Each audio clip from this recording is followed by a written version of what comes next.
আমরা সবাই জানি বাংলা নবাবদের রাজধানী হলো মুর্শিদাবাদ, আর এই মুর্শিদাবাদের অন্যতম আকর্ষণ হলো হাজারদুয়ারি।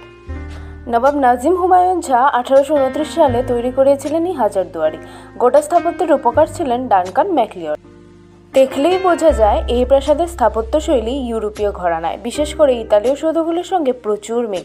1837 সালে মুর্শিদাবাদের প্রধান আকর্ষণ এই হাজারদুয়ারি নির্মাণ কার্য শেষ হয়। প্রায় 41 একর জায়গা নিয়ে এই প্রাসাদ দাঁড়িয়ে আছে। 1000টা দরজা আছে বলে এর নাম হাজারদুয়ারি। অবশ্য দরজাগুলির মধ্যে 100টাই নকল। দেওয়ালের মধ্যে এমনভাবে ডিজাইন করা, বাইরে থেকে দেখলে হুবহু আসল দরজা মনে হয়। দুর্গপ্রাসাদে যদি হঠাৎ করে শত্রু আক্রমণ করে বসে, তাদের বিভ্রান্ত করার জন্য নকল দরজাগুলো বানানো হয়েছিল। এখন ভারতীয় পুরাতত্ত্ব সর্বেক্ষণের তত্ত্বাবধানে প্রাসাদটির মধ্যে জাদুঘর গড়ে উঠেছে। সেখানে তখনকার আসবাবপত্র, বিখ্যাত শিল্পীদের আঁকা নবাবী আমলের ছবি, বই, পুঁথিপত্র যেমন আইনে আকবরী, পাণ্ডুলিপি এবং সোনা দিয়ে মোড়ানো কুরআন, 2000-এরও বেশি অস্ত্রের সম্ভার রয়েছে। তার মধ্যে পলাশী যুদ্ধে ব্যবহৃত অস্ত্রশস্ত্র যেমন দেখা যায়, তেমনি দর্শকদের জন্য রাখা হয়েছে সেই ছুরি যা দিয়ে মোহাম্মদ বেগ সিরাজকে হত্যা করা হয়েছিল। আলিবর্দী খাঁ এবং সিরাজউদ্দৌলার তলোয়ারও সেখানে দেখতে পাবেন। আরও যে কত কিছু রয়েছে তা বলে শেষ করা যাবে না। শুক্রবার বাদে প্রতিদিনই সকাল 9টা থেকে 5টা পর্যন্ত দর্শকদের জন্য জাদুঘর খোলা থাকে। তাহলে একদিন সময় নিয়ে ঘুরে আসুন। আর হ্যাঁ, শেষে এই ঘোড়ার গাড়ি রাইডটা নিতেই পারেন।